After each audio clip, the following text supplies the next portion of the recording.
Donc, je pense qu'on va débuter. Il y a peut-être d'autres personnes qui vont se présenter. Bienvenue à l'atelier numéro 1. J'aimerais d'abord annoncer nos partenaires. L'événement est propulsé par PhysicsGraph, le premier partenaire officiel de Quantum ETS. C'est une plateforme d'apprentissage numérique sur laquelle on peut apprendre les mathématiques, de l'informatique quantique, et ce, destiné à un public généralement avec une formation d'ingénieur. On a également IBM Quantum, je l'ai mentionné. Cet événement-là, c'est un événement d'une série d'événements qui s'appelle le Qiskit Fall Fest et qui est, dans le fond, coproduit par IBM Quantum. Et donc, on va voir quelques morceaux de Qiskit et des produits d'IBM. L'utilisation de ces plateformes-là va se faire pas mal plus dans l'atelier 2.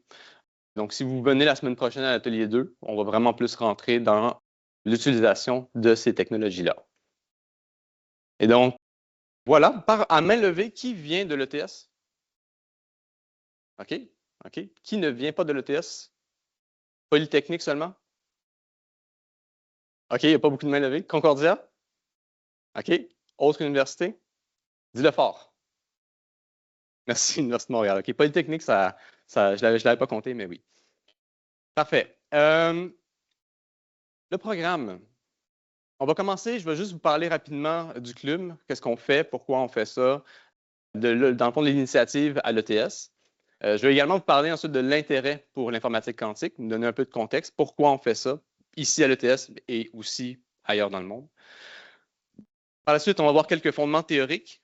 C'est un atelier d'introduction et donc je vous rassure, il n'y aura pas de mathématiques, ou très peu en fait. On va voir un peu d'histoire, brièvement, simplement pour voir d'où provient cette science-là et où en sommes-nous aujourd'hui. Par la suite, on va voir quelques algorithmes de renom, les algorithmes notables. On va voir également c'est quoi leurs limitations, dans quel domaine ils peuvent être appliqués. Et je vais terminer en faisant un bref aperçu de la communauté quantique à l'ETS et également dans l'industrie. Le club Quantum ETS. Le club se divise en 3 axes, le premier étant l'éducation. Les ateliers tels que celui-ci, c'est des ateliers qui, pour nous, sont très importants, puisque quand nous, on a fondé le club, il n'y avait pas beaucoup de formations à l'ETS, il n'y avait pas vraiment de cours, une offre de cours en quantique. Et donc, ça a été vraiment un regroupement d'étudiants qui étaient passionnés par cette nouvelle science-là, par les nouvelles avancées qui se faisaient. Et donc, c'est vraiment quelque chose qu'on a décidé de prendre entre nos mains et d'essayer ensuite de propager à d'autres gens, à d'autres universités. Et donc, nos événements sont devenus des petits ateliers pour de petits groupes à des événements comme celui-ci. Également, comme tout club, en fait, tout club compétitif à l'ETS, on fait des compétitions. Donc, on participe à des compétitions, des hackathons quantiques, où on a des défis industriels et des défis mathématiques à résoudre avec des algorithmes quantiques. Et le troisième pan, qui se fait peut-être de manière plus organique, c'est le développement de la communauté. Donc, la connexion avec l'écosystème québécois, de faire connaître notre expertise auprès des industries, puis en fond, fournir, développer des opportunités de stage pour nos étudiantes et nos étudiants. J'ai oublié de le dire dans le programme, c'est important d'écouter à partir de maintenant. Puisqu'il y a un quiz à la fin, il y aurait un T-shirt Quantum ETS qui va être le prix. Donc, je vous invite à tous écouter pour ensuite avoir l'opportunité de gagner. L'intérêt. On rentre dans le sujet. Pourquoi on s'intéresse à l'informatique quantique? Vous avez tous et toutes probablement une réponse peut-être similaire, peut-être un peu différente. Il y a une grande variété à l'échelle individuelle. Mais moi, ce que je me demande, c'est, en tant qu'espèce, pourquoi on s'intéresse à l'informatique quantique? Pourquoi l'humain s'intéresse à cette nouvelle technologie-là?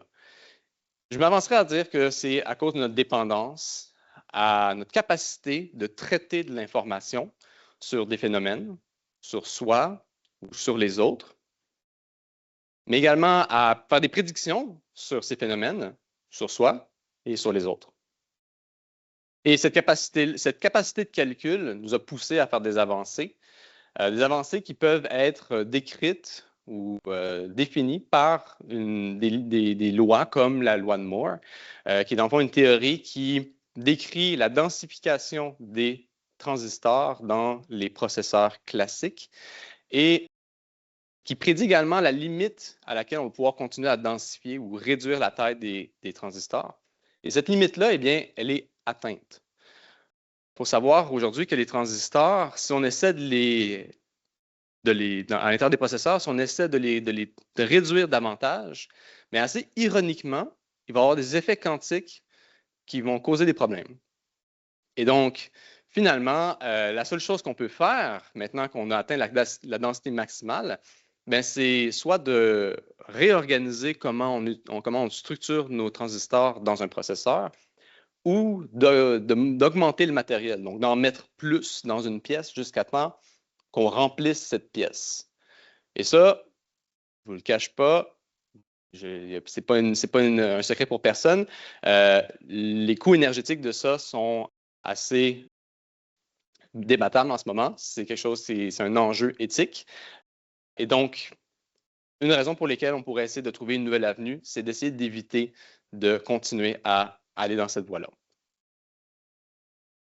Et donc, le quantique, est-ce que c'est le rédempteur, le sauveur de notre calcul?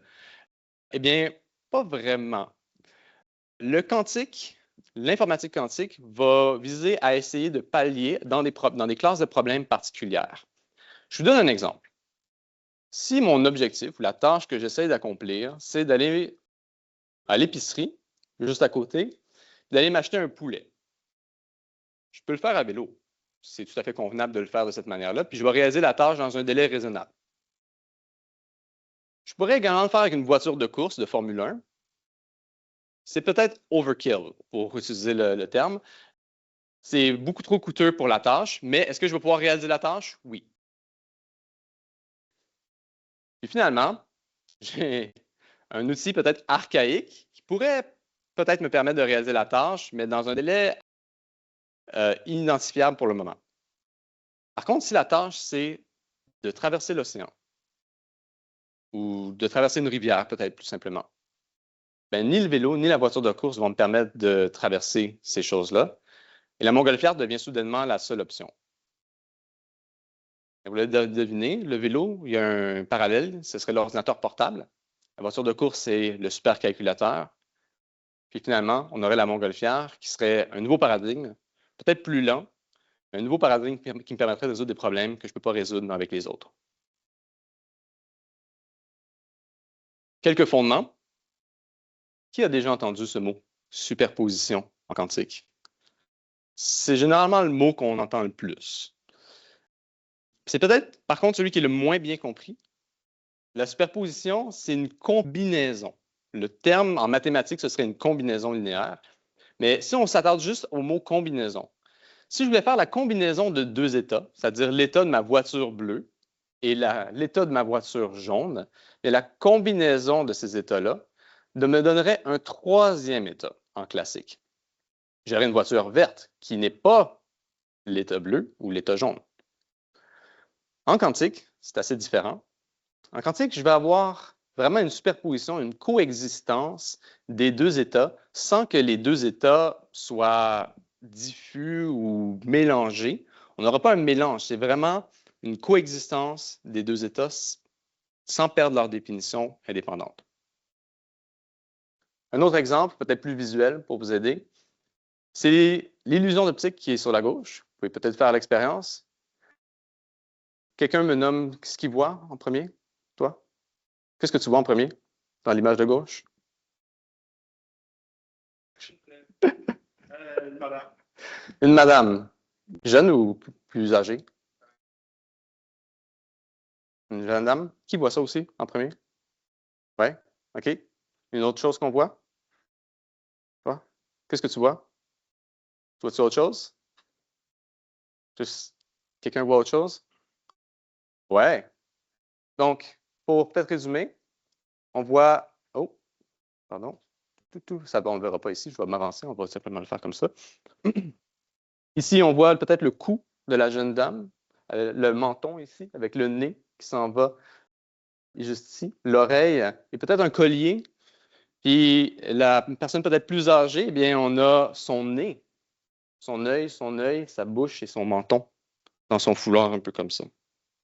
Là, maintenant que je vous ai dit, peut-être que vous le voyez, peut-être que vous ne le voyez pas encore. Mais ce qui est important ici, c'est que les deux images sont là. Et c'est lorsque vous le regardez, à chaque fois que vous allez le regarder, il y a toujours une des deux perceptions que vous voyez en premier. Cette perception-là peut changer à chaque instant, mais l'important, c'est que la perception, à un instant donné, elle est définie.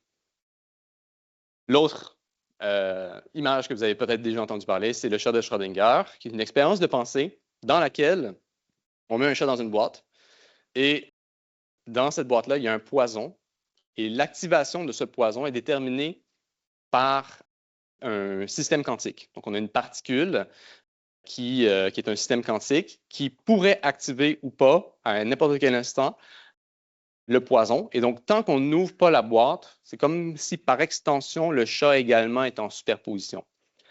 Bon, le chat est un être lui-même, donc il va le savoir assez vite s'il est mort ou vivant.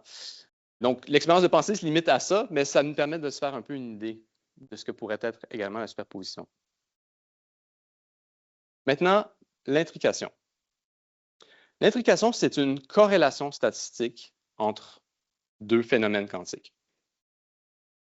Essentiellement, lorsque je fais la mesure d'un système quantique, j'obtiens son état soit bleu ou jaune dans le cas de ma voiture. Et il y a une probabilité arbitraire que je tombe sur l'un ou l'autre. Et si j'intrique deux systèmes ensemble, ce que je dis, en fait, c'est que leurs deux comportements sont liés par une seule règle. Dans les bons termes, on dirait qu'ils sont décrits par une seule fonction d'onde. On va prendre un exemple avec un dé. Si, par exemple, j'ai deux dés et que je les intrique, et je remets mon dé à Gabriel ici, je garde mon autre dé, et la règle de mon intrication, c'est que la somme des deux dés fait toujours 7. Je regarde mon dé, j'ai 1. Donc, le dé de Gabriel va instantanément être à 6. Si je répète l'opération, puis que je les intrigue avec la même règle, eh bien, au moment où je regarde mon dé, je connais la valeur de l'autre dé. Et ce, même si je les sépare à des distances faramineuses, à des années-lumière de distance, lorsqu'ils sont intriqués, ils sont unis par l'intrication, par une seule règle. Si j'observe mon dé, je vais savoir instantanément c'est quoi la valeur de l'autre. Et ça, c'est mystérieux pour beaucoup, puisque ça sous-entend qu'il y aurait comme une espèce de communication entre les deux systèmes quantiques, peut-être plus rapidement que la lumière aurait pu envoyer un signal. Et ça, c'est ce qu'on appelle une action étrange à distance. Or, communiquer une information, ça sous-entend d'avoir un peu le contrôle. Si je veux communiquer une information avec mon dé, je ne sais pas si c'est quand la dernière fois que vous avez essayé de communiquer avec un dé ou de décider ça allait être quoi le résultat du dé, mais ça ne marche pas toujours très bien. Donc, essayer de communiquer une information à l'aide de l'intrication, ce n'est pas quelque chose qui est réalisable. Ensuite, l'interférence. Lorsqu'on fait une expérience quantique, généralement, on va avoir une chance égale d'avoir tous les résultats possibles. On va voir un peu plus en détail c'est quoi tous les résultats possibles. Mais l'idée, c'est qu'au sens physique, il y a les interférences destructives et constructives qui nous permettent de faire varier les chances d'obtenir certains résultats en quantique à la fin de mon calcul et donc d'obtenir la réponse qui m'intéresse le plus souvent possible. Et finalement, le qubit, ceux qui sont un peu dans la sphère, on connaît peut-être déjà le mot, c'est un quantum bit. C'est un bit quantique. La différence ici, c'est que c'est un bit qui peut prendre des caractéristiques d'un système quantique, donc la superposition et l'intrication. Au sens classique, si je fais un rappel rapide des bits, au sens classique, généralement, on va avoir deux valeurs, la valeur 0 ou 1. Et peut-être, si on reprend mon exemple de la voiture tout à l'heure, on pourrait avoir un mélange ou une espèce d'état de transition, c'est-à-dire par exemple un signal analogique. Eh bien, la transition entre 0 et 5 volts, bien, finalement, ce n'est pas ni 0 ni 5 volts, c'est juste quelque chose d'autre. C'est un peu comme ma voiture tout à l'heure, c'est ni bleu ni jaune, c'est carrément autre chose. C'est un état de transition. Puis si je faisais varier cette chose-là encore une fois avec ma voiture, bien finalement, je pourrais passer entre le jaune vert, lime, puis m'en aller vers le bleu plus pâle. Et donc, cet état de transition-là ici, c'est ce qu'on pourrait associer à l'analogique en classique. Mais en quantique, on a le qubit, qui est, dans le fond, va nous permettre d'avoir une superposition entre 0 et 1. Et généralement, ce qu'on va faire, c'est qu'on va le représenter avec une sphère comme ça. Cette sphère, on va l'appeler la sphère de Bloch, la sphère de Bloch, dépendamment de comment vous le prononcez. Avec ces deux pôles qui vont, dans le fond, être l'équivalent de mon état allumé ou éteint, mon état 1 ou 0. Puis lorsque je me trouve à peu près n'importe où ailleurs sur la sphère, eh bien finalement, je suis en superposition de ces états-là. Les qubits peuvent également être intriqués. Donc, un bit d'information quantique pourrait être intriqué avec un autre bit d'information quantique. Et donc, lorsque j'en fais la lecture, leur mesure va être liée. Maintenant, voyons un peu d'histoire. Le thème du Qiskit Fall Fest cette année, c'est le centenaire de la mécanique quantique. Pour ceux qui ne le savent pas, la mécanique quantique, ce n'est pas une science récente. En fait, on retrace, c'est-à-dire son origine, peut-être au début des années 1900, mais la première théorie qu'on pourrait vraiment dire que c'est caractérisée de mécanique quantique, c'est l'équation de Schrödinger en 1925. Et donc, ça fait maintenant déjà 100 ans qu'on utilise la mécanique quantique. On va voir des exemples tout à l'heure de où est-ce qu'on utilise la mécanique quantique ou l'informatique quantique, les sciences quantiques et les technologies quantiques ailleurs que dans l'informatique quantique. Dans le siècle dernier également, on a eu les premières personnes qui ont pensé à comment construire un ordinateur quantique ou est-ce qu'on pourrait utiliser un ordinateur quantique? Ou si on utilisait un ordinateur quantique, ça aurait l'air de quoi? Peut-être que vous connaissez le physicien Richard Feynman, c'est un physicien assez célèbre si vous aimez la physique, qui, dans les années 80, a formulé l'idée que, dans le fond, si on voulait, par exemple, simuler un système quantique, on pourrait utiliser un autre système quantique pour faire cette simulation-là ou faire ce calcul-là. Puis, dit comme ça a du sens.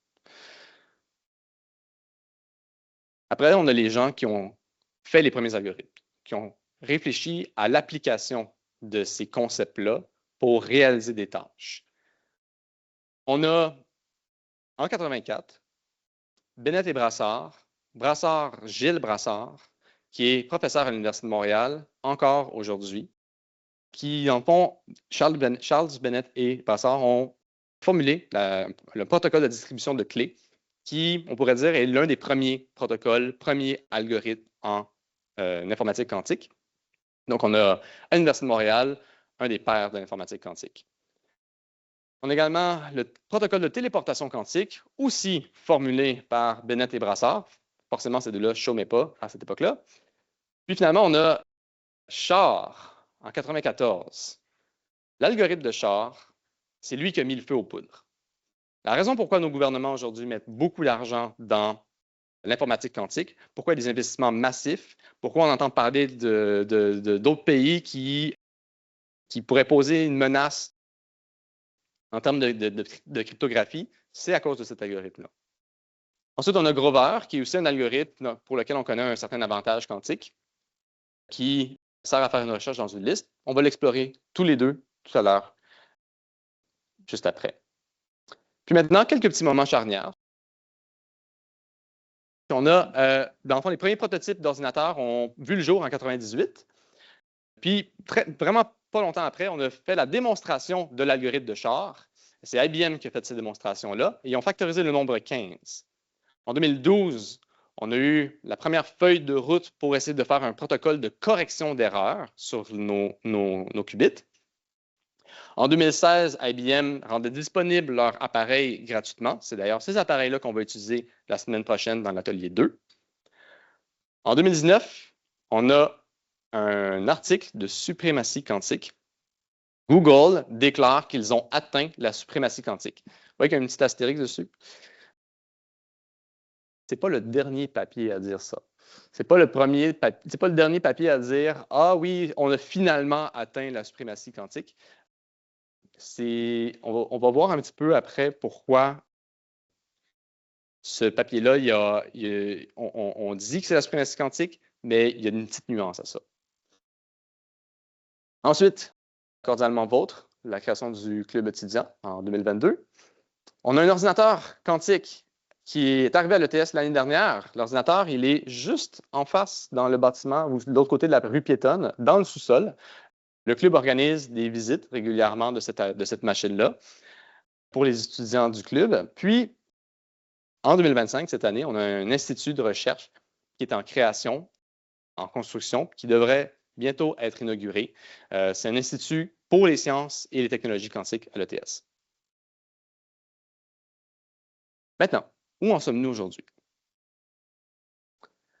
On a plusieurs technologies. On a les supraconducteurs. Les supraconducteurs, c'est des circuits supraconducteurs qui, pour chacun, peuvent créer un qubit. Et par la suite, on peut les combiner ensemble pour créer plusieurs qubits dans un ordinateur. Un peu à l'instar de nos transistors, par exemple.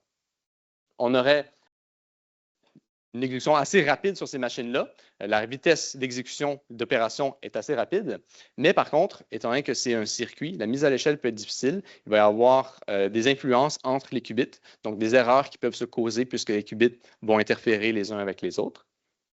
On a l'architecture photonique. L'architecture photonique utilise carrément des photons pour leurs qubits. C'est beaucoup moins coûteux. Cependant, il y a une meilleure stabilité, mais c'est aussi un problème, puisque s'il y a une meilleure stabilité, et donc qu'on peut. La raison pourquoi c'est plus stable, c'est parce qu'on peut difficilement interagir avec un photon. Et ça fait que l'intrication, c'est assez difficile avec des photons. Ensuite, on a les qubits topologiques qui ont été développés par Microsoft. Peut-être avez-vous entendu parler de ça cette année, c'est assez récent. D'ailleurs, justement, la prémisse de ça, c'est qu'on pourrait encoder l'information quantique dans plus qu'une dimension. Donc, on utiliserait la propriété non locale des qubits. C'est très difficile à démontrer lorsqu'on n'a pas accès à ces dimensions-là. Ensuite, on a les atomes neutres ou les qubits. Peut-être pour vous, c'est le plus instinctif. C'est carrément des atomes. Chaque qubit est un atome. Il y a plusieurs compagnies qui utilisent cette technologie-là. Puis également, le nombre de qubits est très facile à mettre à l'échelle, puisqu'on a simplement à mettre plus d'atomes dans notre ordinateur. Seulement, à chaque fois que je fais un calcul, il faut que je vide ma chambre et que je remette mes atomes dedans. Donc, chacun a leur force et leur faiblesse. Qu'est-ce qu'on fait maintenant avec ces machines-là ou qu'on essaye de faire? On a plusieurs champs d'expertise, on a plusieurs champs d'application qui pourraient tendre à être des bons champs d'expertise pour le quantique, notamment la simulation de matériaux, la création d'engrais, donc des nouvelles molécules, la recherche de nouvelles molécules. On peut voir aussi également en pharmacologie. Il y aurait évidemment la cryptographie, je l'ai mentionné tout à l'heure. Donc là, il y aurait également la communication quantique, la protection des données, l'optimisation opérationnelle. Ce que je veux dire par là, c'est tout ce qui est logistique, transport, avion, train, marchandises, horaires, ce genre de choses-là. On a également l'apprentissage machine. Évidemment, vous avez apprentissage machine, machine learning, quantum, vous les mettez ensemble, ça fait double hype. Il y a beaucoup de recherches qui se font, notamment au MILA, pour démontrer là, les avantages qui pourraient se faire dans ce domaine-là, qui reste à démontrer. Puis un algorithme, je l'ai dit plusieurs fois ce mot-là, qui à main levée ne sait pas c'est quoi un algorithme? Oh, OK, on a des érudits ici. Un algorithme, pour simplement faire un rappel, c'est une liste d'instructions claires qui devrait vous donner à peu près toujours un résultat similaire. Donc, si vous faites une recette à la maison de Ricardo ou votre chef préféré, bien, vous êtes en train d'exécuter un algorithme. Puis normalement, ça devrait vous donner un résultat assez similaire, même si vous ne vous appelez pas Ricardo. Puis pour faire la démonstration de la complexité des algorithmes, les algorithmes vont avoir une complexité, donc un temps d'exécution qui va dépendre en fait de la taille des données de départ et également de simplement la recette elle-même, donc les techniques ou les opérations qu'on va faire pour arriver à la réponse. Et pour faire l'illustration de c'est quoi la complexité et comment on peut la faire varier, je vais vous donner un exemple de problème. C'est le problème que j'appelle le problème de l'ampoule, où je vous donne une ampoule. Vous avez 3 interrupteurs. Je vous demande de déterminer si l'ampoule fonctionne ou non. Puis je vous affirme que la moitié des combinaisons allument l'ampoule. Bon, pour commencer, Félix-Antoine, dis-moi combien il y a de combinaisons possibles? Presque. Quelqu'un d'autre? Oui? 8. Donc, vraiment proche. On va le vérifier. Valide. Je vous laisse les regarder. On a 8 combinaisons. Comment on fait ce calcul-là? Bien, on fait 2 exposant le nombre d'interrupteurs. Donc, 2 à la 3 et non 3 à la 2. 2 à la 3 pour déterminer le nombre de combinaisons qui existent.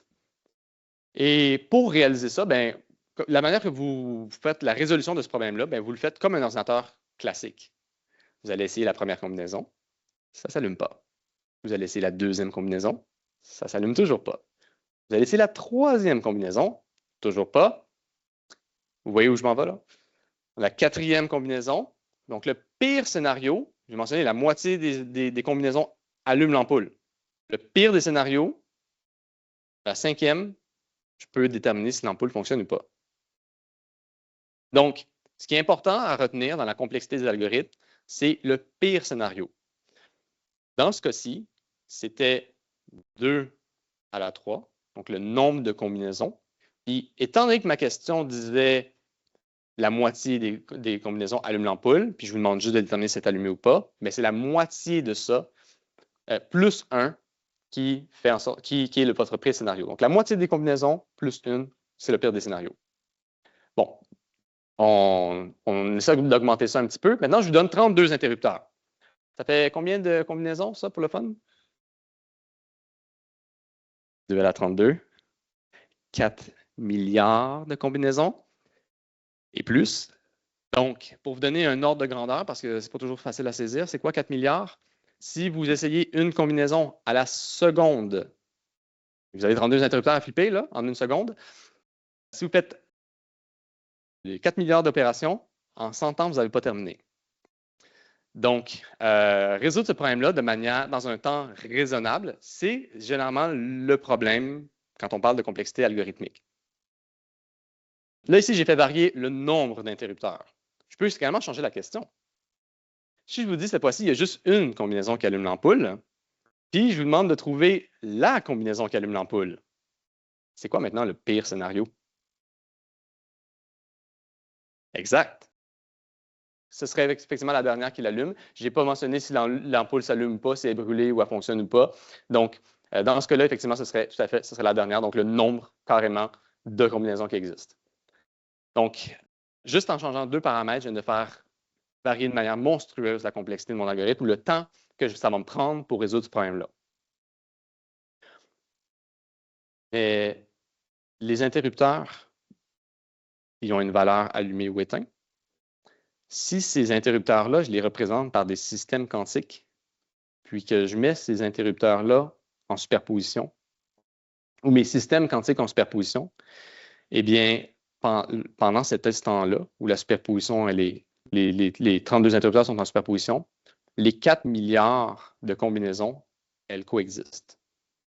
À l'intérieur de mon ordinateur, lorsque je mets mes 32 qubits en superposition, bien, les 4 quelques milliards de combinaisons, elles coexistent. Elles sont là, réellement, dans l'ordinateur. Il me reste à naviguer, puis essayer de trouver c'est quoi la bonne combinaison.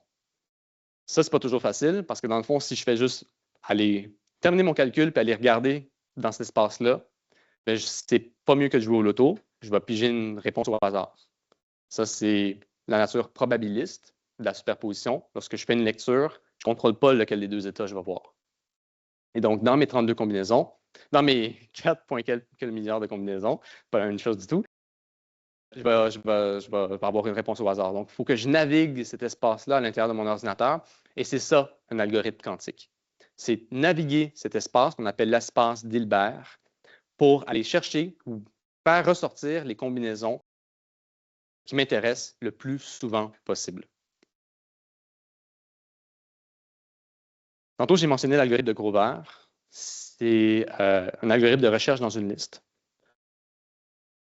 Un exemple que je peux prendre pour ça, c'est un labyrinthe. Dans le fond, si j'essaie de déterminer ou d'exprimer c'est quoi la complexité de mon problème ou le nombre d'entrées ou de combinaisons qui pourraient se faire, je vais simplement expliquer rapidement que le nombre de chemins, s'il croît de manière proportionnelle à l'air, eh bien, mon ordinateur quantique, lui, va me permettre d'avoir un avantage où la longueur de la résolution va se faire en fonction de rayons et non de l'air. Et donc, ça, c'est assez significatif lorsqu'on essaie de résoudre le problème. Puis si j'essaie de simplement simplifier ce que je viens de dire, eh bien, si jamais j'avais à exprimer la combinaison des chemins, je me trouve au centre de mon labyrinthe. J'essaie d'exprimer c'est quoi la combinaison des chemins d'un labyrinthe à 3 embranchements. Puis là, chaque embranchement, c'est soit gauche ou droite. Il n'y a pas d'en avant ou en arrière, c'est soit gauche ou droite. Mais j'ai la même chose que mes interrupteurs tout à l'heure. Puis chaque chemin s'exprime comme la combinaison de gauche ou droite. Donc, encore une fois, j'ai 8 combinaisons. Si j'agrandis mon labyrinthe puis que j'atteins quelques milliards de combinaisons, comme tout à l'heure, et puis que je reprends un peu mon analogie tout à l'heure, si vous essayez de résoudre ça avec un vélo, à partir du centre du labyrinthe, vous allez être là longtemps. Puis avec la voiture, ça va être la même chose. Vous allez faire essai-erreur, vous allez essayer de faire des méthodes d'approximation, d'approchement. Si vous vous rendez compte qu'après un certain moment donné, vous semblez aller à peu près toujours dans la même direction puis essayer de vous rapprocher de l'extérieur du labyrinthe, peut-être que vous savez que le début de votre combinaison n'était pas si mal puis que vous n'avez pas besoin de recommencer à zéro. Puis, si vous essayez de résoudre ça avec une montgolfière, là, ça sera beaucoup plus simple parce que vous allez vous élever, vous allez voir l'espace des combinaisons, vous allez pouvoir étudier cet espace-là puis trouver la solution qui vous intéresse parmi cette liste de combinaisons-là. L'algorithme de Char, si vous voulez savoir de quoi vous devez avoir l'air si vous voulez trouver un algorithme comme Char l'a fait, c'est de ça. Peter Shor est professeur au MIT. C'est quelqu'un d'assez formidable qui a, un peu avec une gageure, trouvé un algorithme qui brise le système de cryptographie ou d'encryption le plus répandu sur Terre, qui est l'encryption RSA. Son algorithme, il factorise des entiers. Ça a l'air trivial comme ça, mais c'est là-dessus que le système d'encryption RSA se base. Le système d'encryption RSA, dans le fond, il se base sur la prémisse que factoriser un grand nombre, c'est très difficile pour un ordinateur classique et peut-être irréalisable dans un temps raisonnable. C'est toujours le raisonnable là, qui est important ici. Là. Factoriser 15, on le fait avec un ordinateur quantique, mais mon laptop ou mon téléphone peut le faire. Puis ça, évidemment, ça a des enjeux. Ça a des enjeux sur la sécurité des données. Peut-être aujourd'hui, peut-être plus tard. On ne sait pas exactement c'est quoi l'horizon de quand est-ce que ça va poser un enjeu. Et donc, on a commencé à développer dès maintenant des algorithmes classiques pour se protéger des attaques quantiques avec l'algorithme de Shor. C'est ce qu'on appelle l'encryption post-quantique. Si jamais vous êtes dans le classique puis vous n'êtes pas certain que vous voulez plonger dans la sphère de quantique, mais que l'encryption ou la cryptographie, ça vous intéresse, c'est un beau domaine. Puisque dans le fond, c'est vraiment de trouver des solutions classiques pour qu'elles puissent être... en fait, ce serait quoi l'avantage d'avoir une solution classique maintenant? Oui, exact. Maintenant, vos appareils, vous pourriez mettre ce système d'encryption classique sur vos appareils, puis il pourrait fonctionner, puis vous protéger d'une attaque d'un ordinateur que vous ne connaissez pas, un ordinateur quantique. Vous n'aurez pas besoin d'un ordinateur quantique pour vous protéger d'un ordinateur quantique. Donc, voilà pour Peter Shor. Un autre système d'application, classe d'application, c'est la simulation. Puis ça, c'est peut-être sur un horizon un peu plus lointain, mais c'est aussi l'origine de pourquoi on s'est demandé qu'est-ce qu'on pourrait faire avec un ordinateur quantique, c'est la simulation. J'ai mentionné tout à l'heure Richard Feynman. Sa philosophie, c'était vraiment ça. C'est-à-dire que si on veut simuler des molécules, le meilleur système pour simuler un système quantique, ce serait un système quantique. Pour vous donner peut-être une idée, c'est une approximation, c'est back of the envelope calculation. C'est vraiment un calcul assez trivial et approximatif. Là. Mais si on prenait la triméthylxanthine, une molécule que vous consommez en peut-être la plupart, c'est la caféine. Cette molécule-là a 18 atomes. Puis si on voulait encoder les orbitales puis le spin de tous ces atomes-là, ça nous prendrait 10 à la 48 bits. Je nommerai pas le nombre cette fois-ci. Je nommerai pas le nombre. C'est beaucoup de bits. Pour vous donner un autre ordre de grandeur, sur la Terre, on estime qu'il y a environ entre 10 à la 49 et 10 exposant 50 atomes. Donc, pour construire un ordinateur avec un nombre de transistors suffisant pour encoder ces orbitales et ces spins, on pourrait utiliser 1 à 10 de tous les atomes sur Terre. Avec un ordinateur quantique, avec des qubits logiques, des qubits qui ne font pas d'erreur, on pourrait le faire avec 160 qubits. On pourrait encoder cette information-là sur 160 qubits. Maintenant, l'imitation. Pourquoi l'ordinateur quantique, ça n'a pas révolutionné? Pourquoi on n'a pas résolu la fin dans le monde là, avec l'ordinateur quantique déjà? Eh bien, c'est parce qu'il y a quelques verrous, il y a quelques problèmes qui se mettent au travers, dans le fond, de ce qu'on essaie de résoudre. Le premier, c'est la décohérence. C'est une autre propriété qu'on n'a pas nommée tout à l'heure dans les fondements, puisqu'elle n'est pas utilisée elle-même dans les algorithmes ou dans les calculs. La décohérence, c'est une dégradation dans le temps. C'est-à-dire mon état quantique, lorsqu'il est en superposition, il y a une probabilité à chaque instant de s'effondrer, cet état-là. Et donc de spontanément devenir 0 ou 1, puis là, j'ai perdu mon état que j'avais préparé. Puis cette dégradation-là ou cette chance-là de s'effondrer, mais plus le temps avance, plus elle augmente. Donc, à chaque instant qui passe, je peux perdre il y a plus de chances que je perde mon état quantique. Donc, il faut essayer de faire nos calculs rapidement dans nos machines afin qu'on puisse arriver à la fin à notre réponse avant que les qubits aient décohéré, par exemple. On a également la destruction de l'état lorsqu'on fait la mesure. Lorsque je vais valider ou que je vais aller regarder c'est quoi le résultat de mon calcul, finalement, je vais détruire mon état quantique. Tout ce que j'avais encodé, tout l'espace où il y avait les 4 milliards de combinaisons qui s'effondrent à une seule possibilité. Et donc, si je veux refaire mon calcul, il faut tout que je reprépare. Donc, il y a d'autres aspects à ça. Comment je stocke une information quantique? Si dans le temps, elle se dégrade, puis si je ne peux pas la lire pour faire une photo, par exemple, de mon état quantique, je ne peux pas vraiment stocker un état quantique dans le long terme. Ça, c'est quelque chose c'est un domaine de recherche en ce moment, de faire de la mémoire quantique, par exemple. On n'a pas de transistor quantique. Tantôt, j'ai mentionné plusieurs machines, plusieurs architectures, plusieurs technologies, plusieurs manières de construire un ordinateur quantique. Il faut savoir qu'il n'y en a aucune qui est gagnante là-dedans encore. Là. Il n'y a pas une technologie qu'on sait, ça, c'est la technologie qui va gagner. Puis maintenant, produisons-la en masse. On va la densifier, puis on va la mettre à coups de milliards dans un processeur. Et on n'a pas encore déterminé c'était laquelle des manières de construire un qubit qui est la meilleure. Donc, pour le moment, il n'y a pas de transistor quantique, il n'y a pas l'équivalent de cette unité-là de calcul. Puis également, j'ai nommé 2 algorithmes de renom. Malheureusement, le zoo d'algorithmes qu'on connaît pour sûr l'avantage se limite pas mal à ça. Ce que j'appelle le zoo d'algorithmes, donc la variété d'espèces d'algorithmes, est vraiment très petite. Et donc, l'instigation de ces algorithmes-là est un domaine de recherche actif. C'est un domaine de recherche pour l'ETS, pour plein d'universités. C'est vraiment, dans le fond, si on a une machine, on fait quoi avec?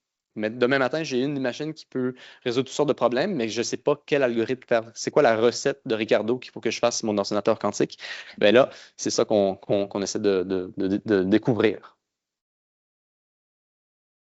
On arrive proche de la fin. On va défaire quelques mythes avec vous. La téléportation quantique, comme j'ai mentionné tout à l'heure, transporter une information à contrôler, c'est pas si facile que ça.